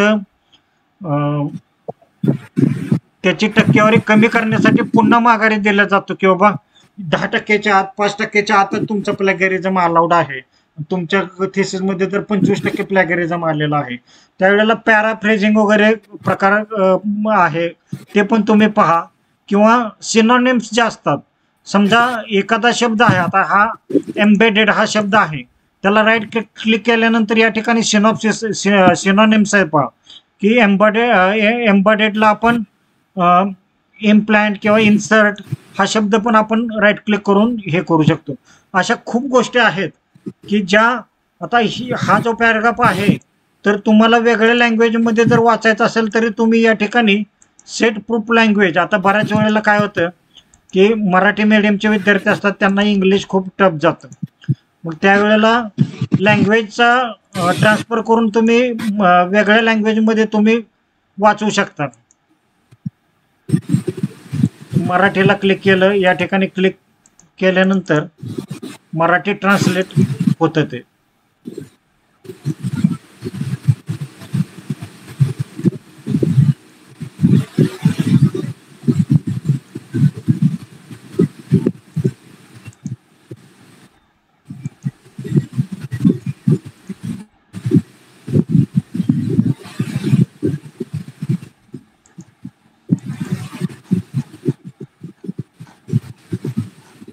किंवा गुगल ट्रान्सलेटरचा वापर करून पण तुम्ही ते इथं शेअर पण आहे पहा. गुगल ट्रान्सलेटर तर तुम्हाला माहितच आहे.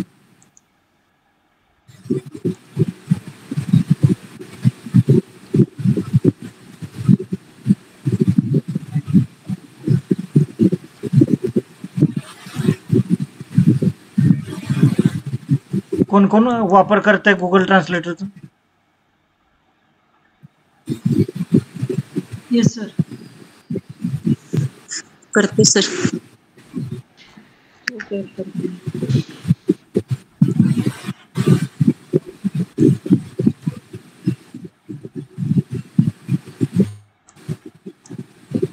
म्हणजे स्मार्ट जर तुम्हाला बनायचं असेल ना तर ते MS वर्डचा वापर करणं ही काळाची गरज आहे. पण अशा प्रकारे व्हिडिओ आपल्याला आपला मुद्दा सिद्ध करण्यात मदत करण्याचा एक शक्तिशाली मार्ग आहे किंवा मार्ग प्रदान करतो. असं ट्रान्सलेशन म्हणजे ऍक्च्युली ही फॅसिलिटी पण MS वर्ड मध्ये आहे. म्हणजे ह्याच्यामध्ये खूप गोष्टी शिकण्यासारख्या आहेत.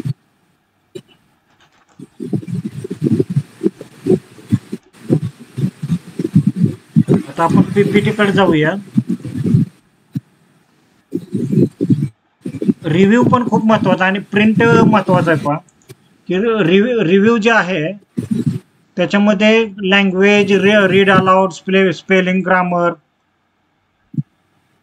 Protect document. त्यानंतर तुम्हाला डिझाईन मध्ये तुमचं पेज जे आहे त्याचं वॉटर पेज किंवा पेजला तुम्ही कलर देऊ शकता. तर असा कलर दिला पेजला, समजा वॉटर मार्क द्यायचा असेल तुम्हाला तर वॉटर मार्क तुम्ही देऊ शकता. वॉटर मार्कचं ते हे पण बदलू शकता तुम्ही, कस्टम वॉटर मार्क.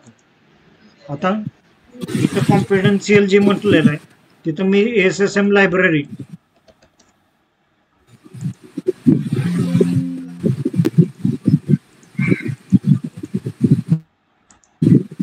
तर या ठिकाणी वॉटरमार्क म्हणजे तुम्ही जे डॉक्युमेंट तयार केलेलं आहे तर ते सहजासहजी कोणाला कॉपी पेस्ट करता येणार नाही किंवा माझा आहे म्हणून सांगता येणार नाही तुमचा वॉटरमार्क जर असेल तर. पेज बॉर्डर्स, तर हे सगळ्या गोष्टी महत्वाच्या आहेत. पेज नंबर्स, तर इन्सर्ट मध्ये या ठिकाणी पेज नंबर पण तुम्ही देऊ शकता पहा. सर हे सगळे टूल्स ऑफिसच्या लेटेस्ट व्हर्जनलाच आहेत की? हो, नाही बरं का, MS ऑफिसच्या लेटेस्ट व्हर्जनला आहेत आणि जुन्या काळात सुद्धा होतेच ते. म्हणजे असं नाही की फक्त त्याच्यामध्ये प्रत्येक वेळेला हळूहळू इम्प्रूव्हमेंट होत गेलेले आहे. Okay okay. त्यामुळं फाइंड अँड रिप्लेस हे तर तुम्ही माहितच आहे तुम्हाला की ते कुठला तो मूवी होता 3 Idiots मध्ये फाइंड अँड रिप्लेसचा वापर केलेला आहे. आता पॉवरफुल हा शब्द जो आहे तो फाइंड अँड रिप्लेसला क्लिक केल्यानंतर इथं आपण पॉवरफुल च्या ऐवजी आपण काय करूया,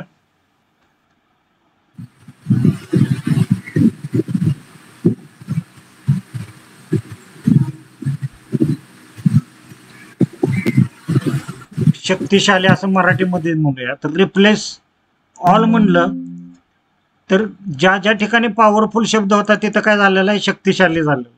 म्हणजे जेवढं तुम्ही मायक्रोसॉफ्ट वर्ड वापराल तेवढं अतिशय सुंदर आहे. टेबल इन्सर्ट टेबल करायचं असेल तरी तुम्ही इन्सर्ट टेबल करू शकता. इथं या ठिकाणी स्मार्ट आर्ट म्हणून आहे पहा, की स्मार्ट आर्टमध्ये एखादी डायग्राम तुम्हाला जर बनवायचा असेल तर या ठिकाणी तुम्ही बनवू शकता. आता इथं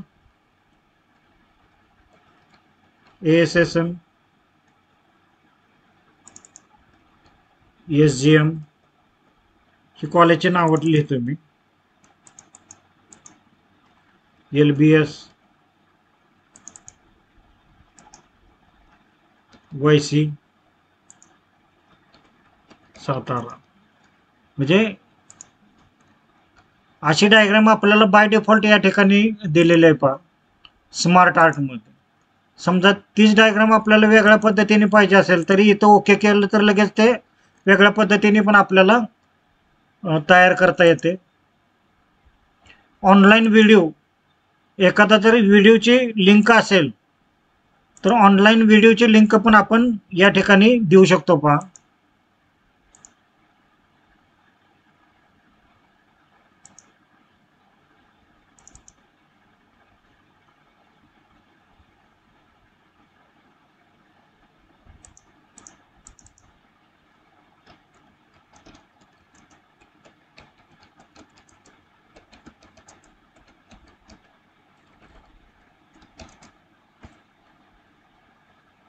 आता नेटसेट गायडन्सचा एखादा व्हिडिओ असेल समजा तर त्याची लिंक आपण कॉपी करायची, मायक्रोसॉफ्ट वर्डमध्ये जायचं, या ठिकाणी पेस्ट करायची आणि इथं इन्सर्ट करायचं. म्हणजे हा व्हिडिओ आला पहा.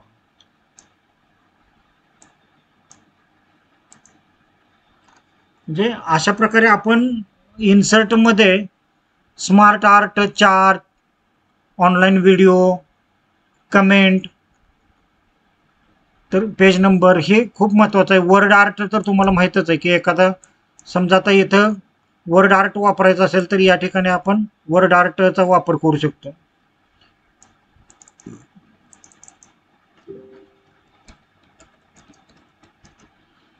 ते वर्ड आर्ट व्हरायटीज ऑफ ह्याच्यामध्ये असते. ते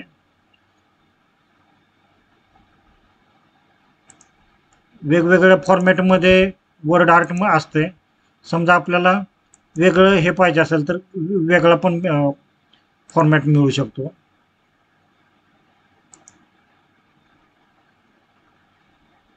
तर मायक्रोसॉफ्ट वर्डचा वापर ही काळाची गरज आहे.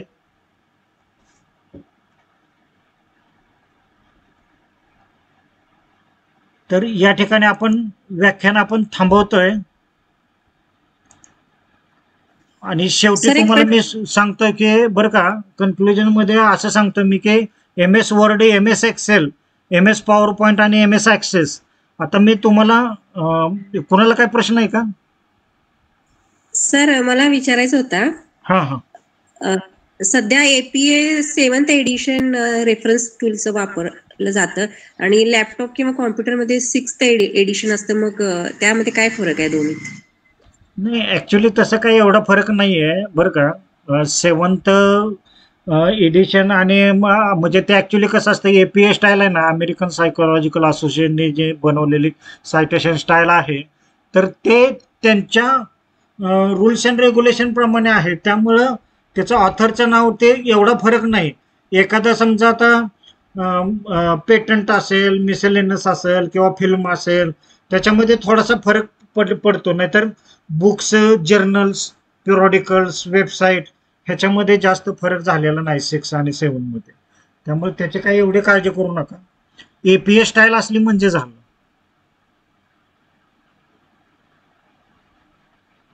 अजून कोणाला काही प्रश्न आहेत का?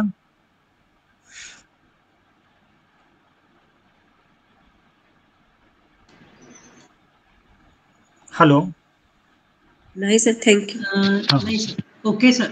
हा, तर आता कन्क्लुजन करतोय की एक लक्षात घ्या की जेव्हा तुम्ही PhD करणार आहेत त्यावेळेला मायक्रोसॉफ्ट वर्डचा वापर करा, MS एक्सेलचा वापर करा. आता मी तुम्हाला माझा पर्सनली एक्सपिरियन्स शेअर करतो की मी काय केलं होतं की क्वेश्चनेअर जे आहेत तर जवळजवळ 450 क्वेश्चनेअर गुगल टूल गुगलचं जे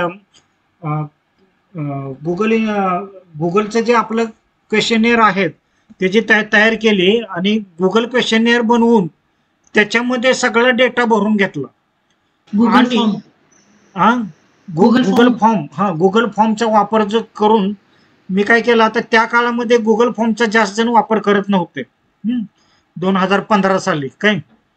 तर गुगल फॉर्मचा त्या काळात म्हणजे गुगल फॉर्मवर तेवढी लिटरसी नव्हती. ही लिटरसी कधी वाढली 2020ला कोविडमध्ये वगैरे गुगल फॉर्म भरायला खूप युजर फ्रेंडली झालं.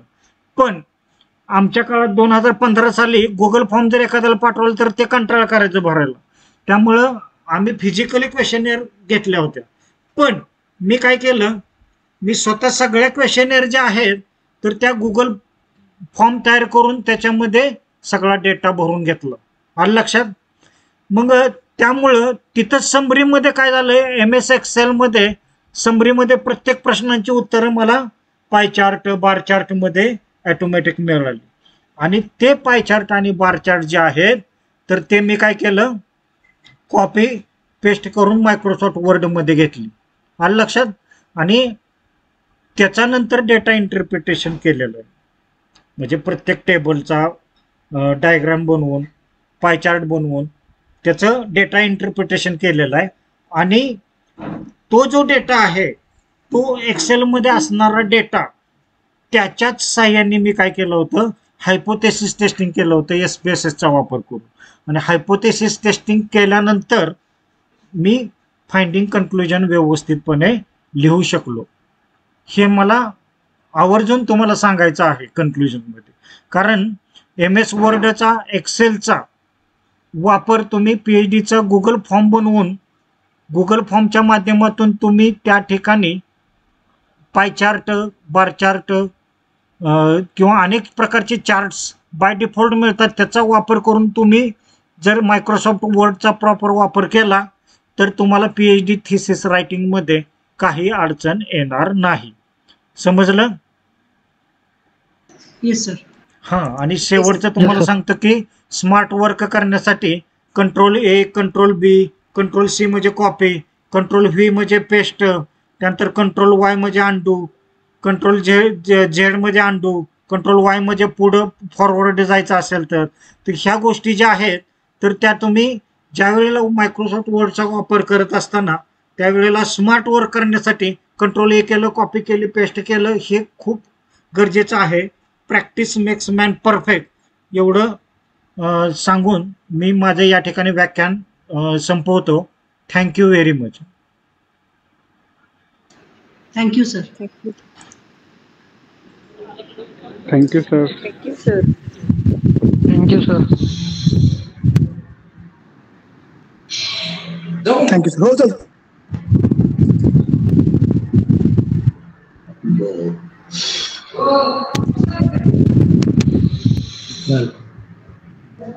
बबन कुंभार सर नमस्कार.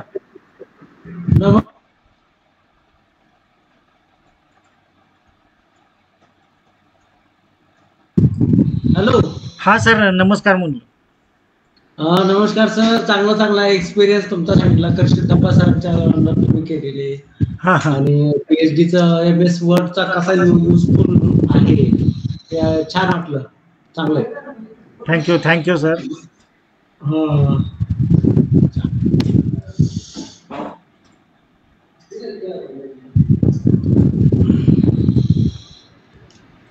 Sir, really you have presented very nicely practically, sir.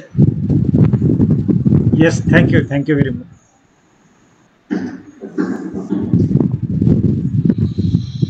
फार युजफुल होता. फारच म्हणजे तुम्ही म्हटल्याप्रमाणे 25% काम पूर्ण झालंय आमचं. अच्छा. सुजाता मॅडम.